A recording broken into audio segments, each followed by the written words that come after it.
بسم الله الرحمن الرحيم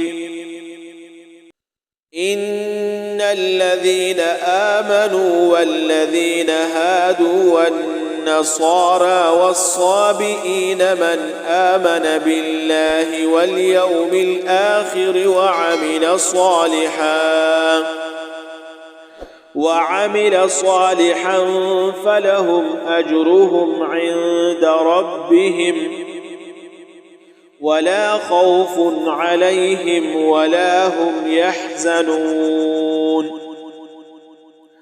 وإذ أخذنا ميثاقكم ورفعنا فوقكم الطور خذوا ما آتيناكم بقوة واذكروا ما فيه لعلكم تتقون ثم توليتم من بعد ذلك فلولا فضل الله عليكم ورحمته لكنتم من الخاسرين